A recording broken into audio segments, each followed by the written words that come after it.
Hello, Jeremy. Yeah, hello. Hello, mate. You okay to start us off, if that's okay? Absolutely. Yeah, hi. Okay, we're all rolling at this end, mate. So ready when you are. Sure. Hi, Paul. How you doing? I'm all right, thanks. To be honest with you, I'm disappointed you're all not on video. To be honest, I was looking forward to seeing some different faces than I've seen in the past month. Yeah, sorry about that. Paul, how would you sum up the importance of this decider at the weekend? It feels like more than winning the series is at stake.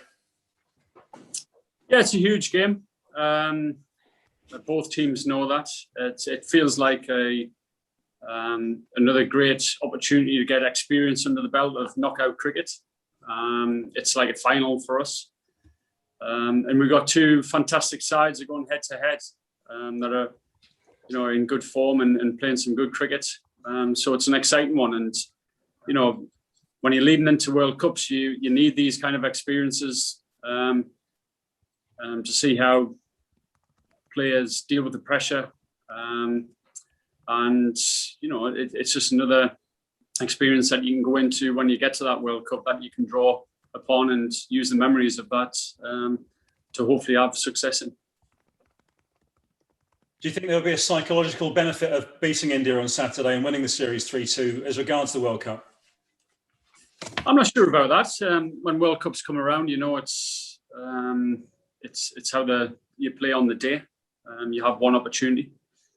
It would be great. It would be great confidence booster for all the players to play against such a high quality side in their home backyard to win the series. So, there's a lot of excitement around to have the chance to do it. A 5-match series to go 2-2 in the series and then have one game as a decider is perfect for everyone. And obviously, we would have loved to have been well ahead, but it's not the case. But we can get a lot of positives out of this last match. Paul, Dawid Malan came into this series as the top-rated ICC T20 batsman, but he's not really fired so far, and his strike rate hasn't been up there with some of the other guys. I mean, what would you say Malan in this T20 so far? Yeah, look, he hasn't. Obviously, he's number one in the world at the moment, and he's a kind of player who we've seen in the past that likes to get in, give himself a few balls at the top of the innings, and then make up for it in the end.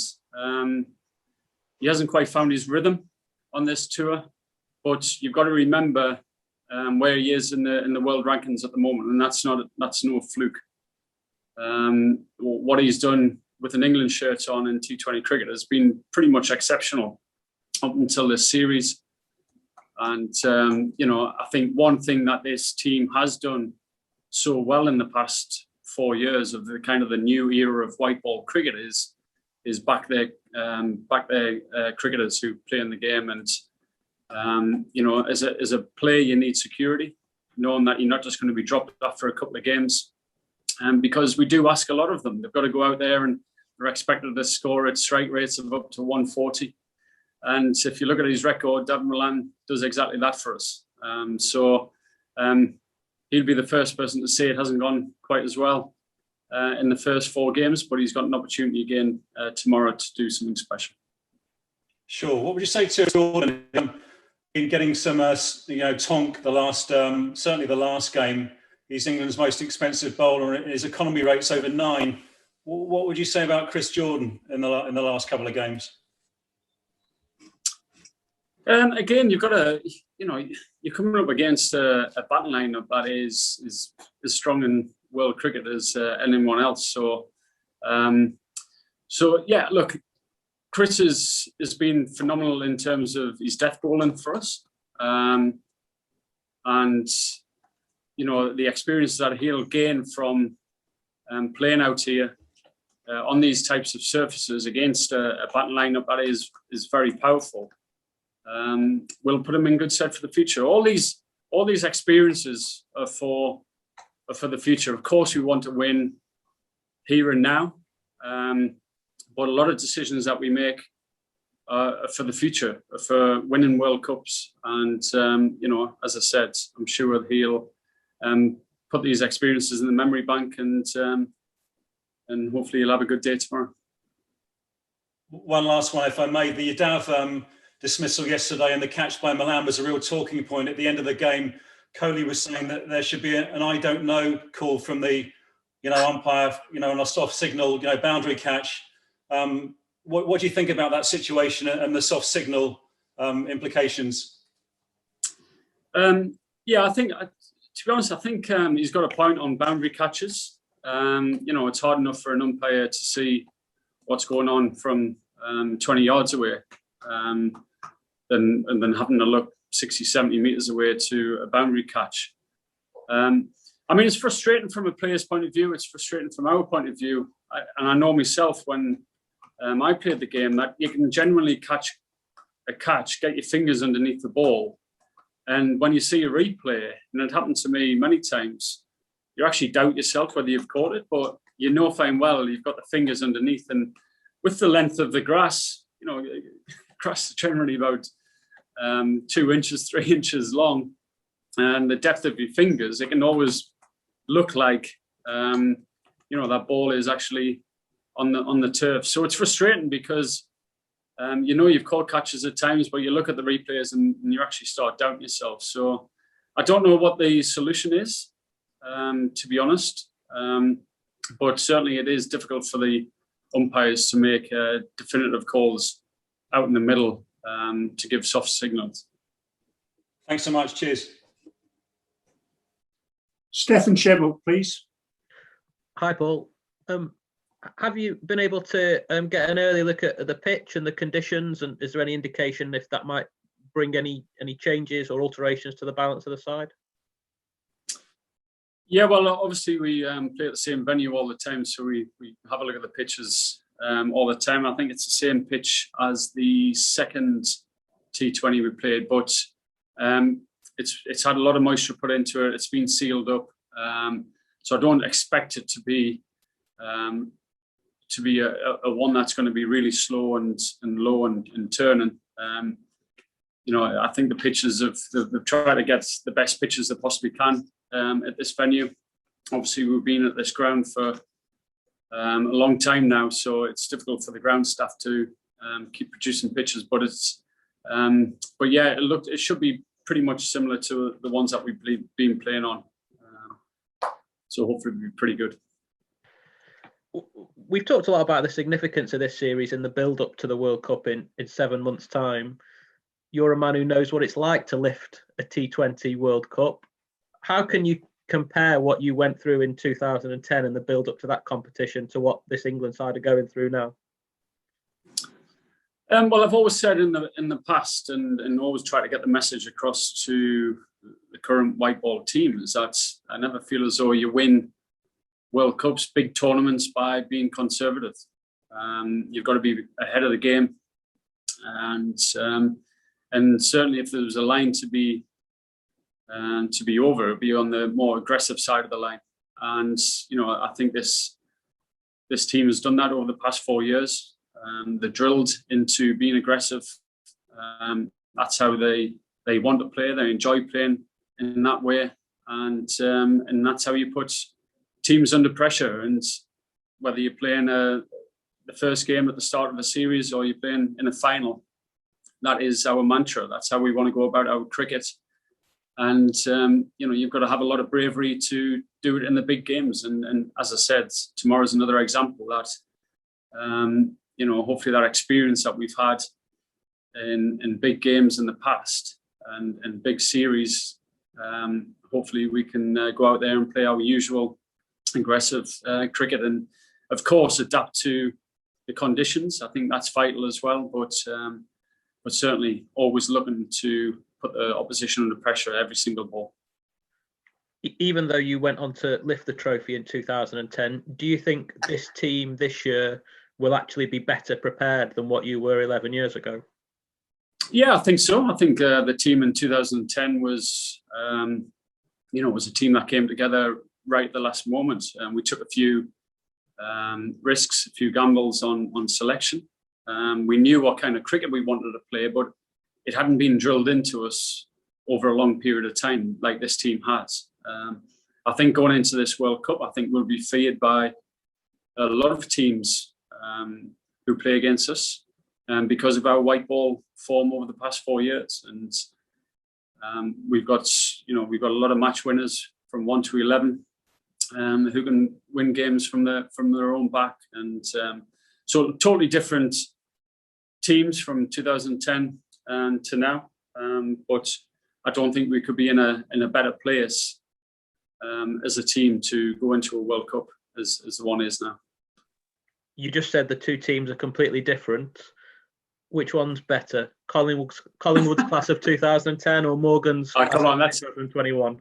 That's an impossible question. It's I'd certainly say if we had to play against each other right now, I know which one would win.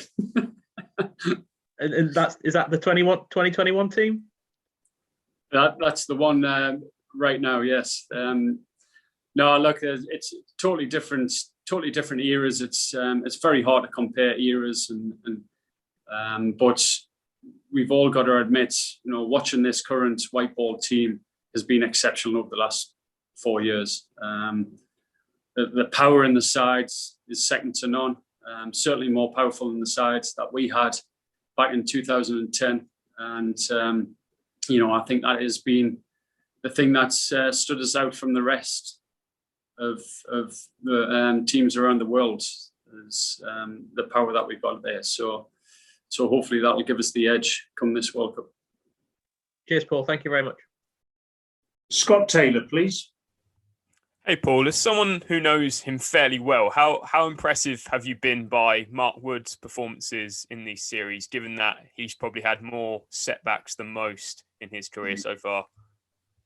Well, it's come as no surprise how well he's done. I think T20 cricket, you need, when you're bowling against such good batsmen, you need either to be able to turn the ball both ways and have that deception as a spinner, or you've got to be able to, as an X-factor bowler, you've got to be able to bowl 90 mile an hour plus. And really anything in between that, you've got to be exceptionally accurate because of the skill level of batsmen and the power of batsmen.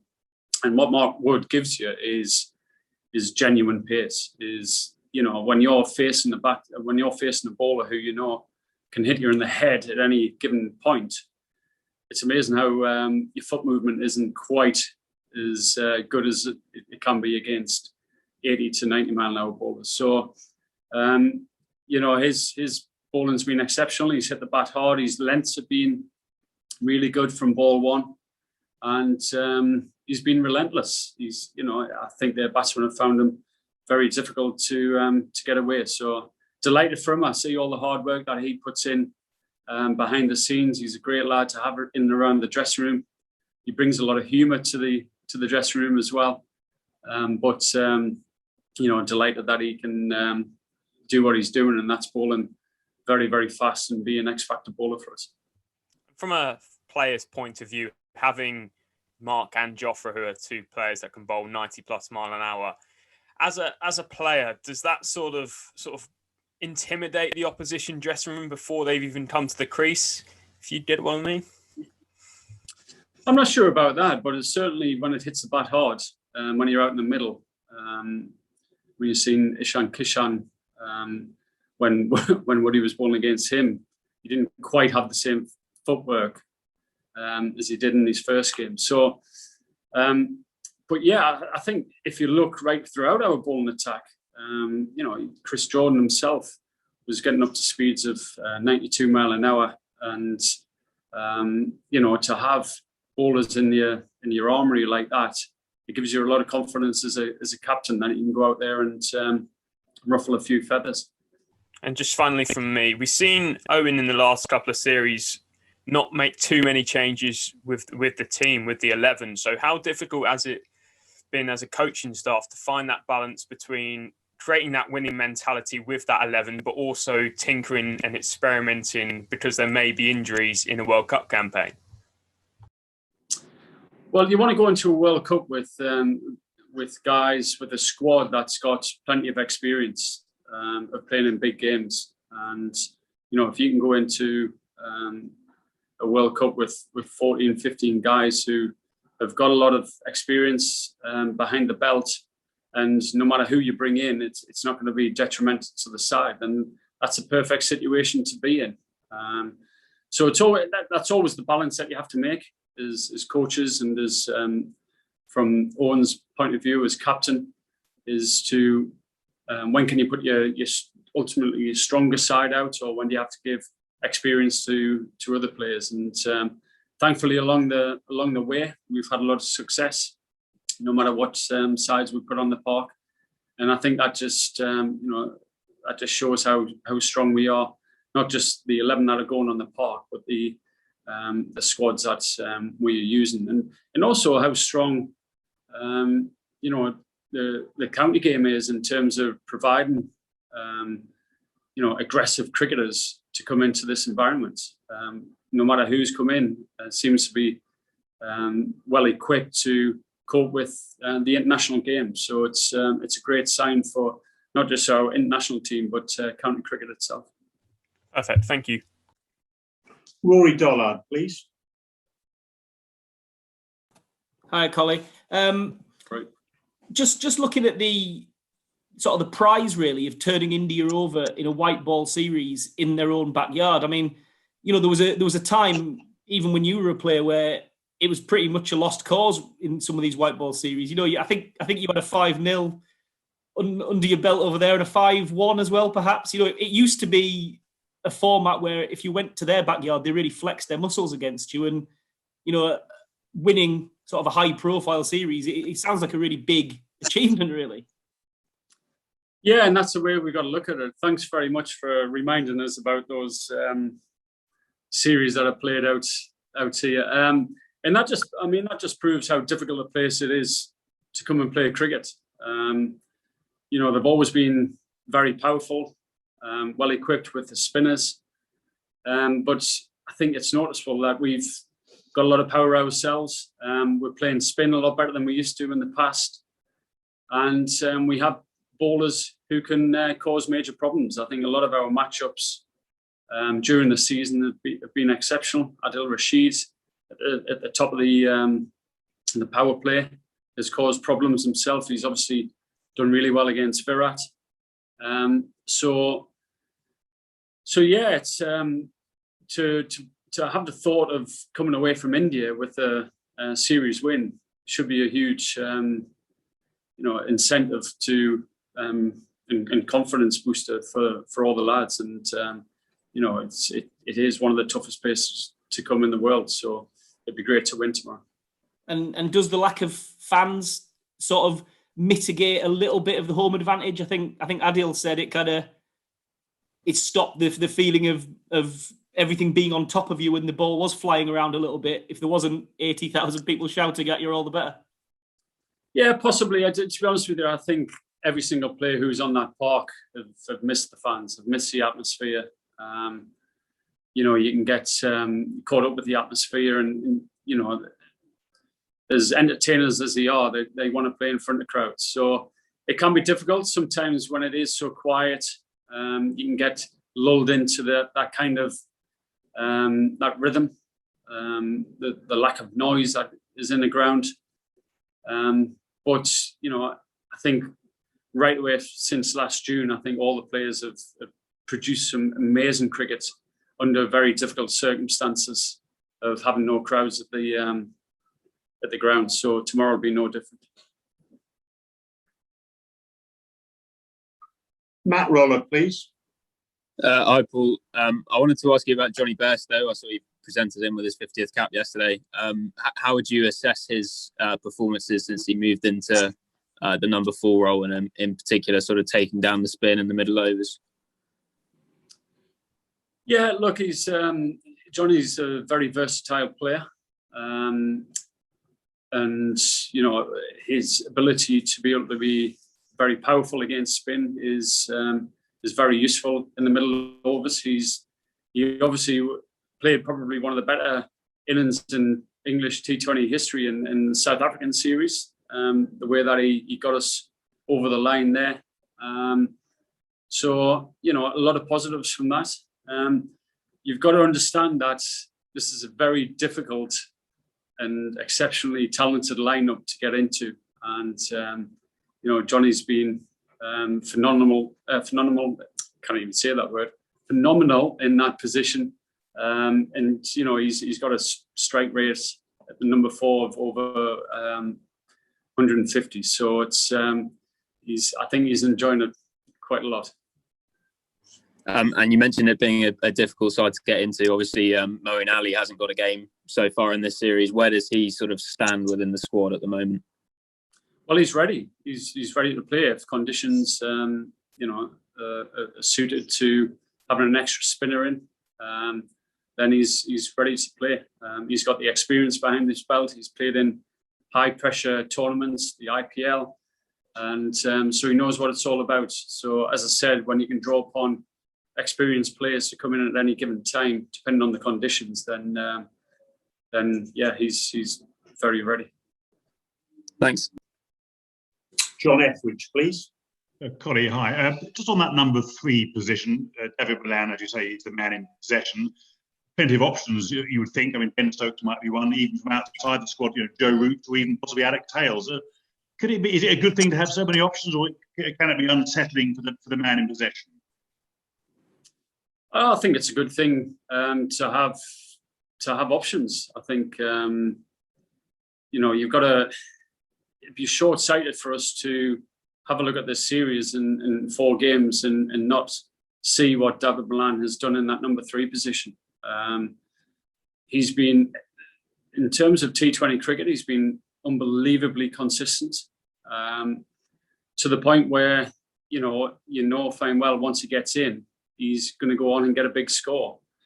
He seems to have a strategy that works and has worked consistently.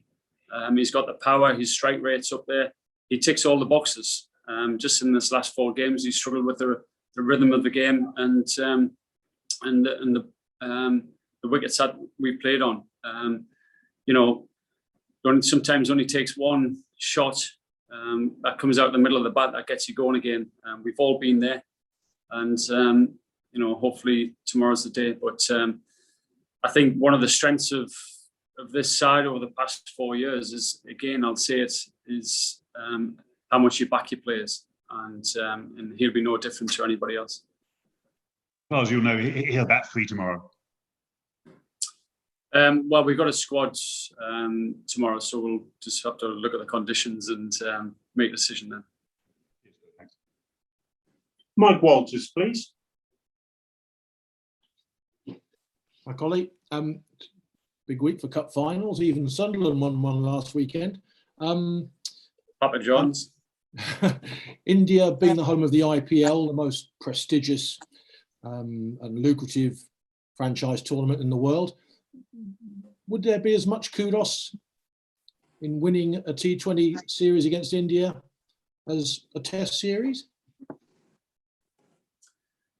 Good question. I think it would be an amazing achievement. I think to come out here and play in their conditions, there's not many teams who have won out here. I think Test matches probably even harder. But yeah, it would certainly be a great notch to come out here and win a series, and it would show how far we've come as a white ball team during this last 4 or 5 years to be able to win out here. So everyone's desperate to do well.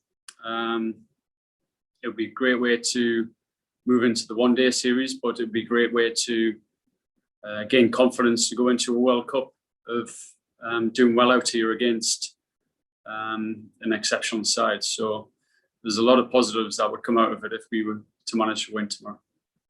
And just a quick one about 2010. What is your single abiding memory of having the trophy in your possession? Is it coming back to Gatwick Airport and anything to declare, sir, yes, I've got a World Cup here? Or is it the winning hit, or just the celebrations on the pitch afterwards? Is there an abiding snapshot that lives with you? There's a few.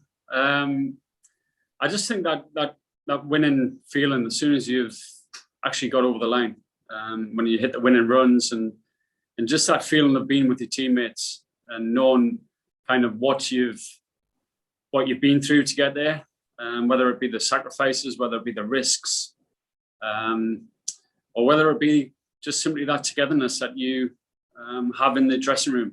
And to me, that is what it's all about. If you could bottle that, then you would be a very rich man, because I don't think it gets any better than that. So to me, it would be just that kind of euphoria that you feel as soon as you've won that game, and you have all the players together in a huddle and reacting in a quite silly way of celebrating. Thank you. And finally, Chris Stocks, please.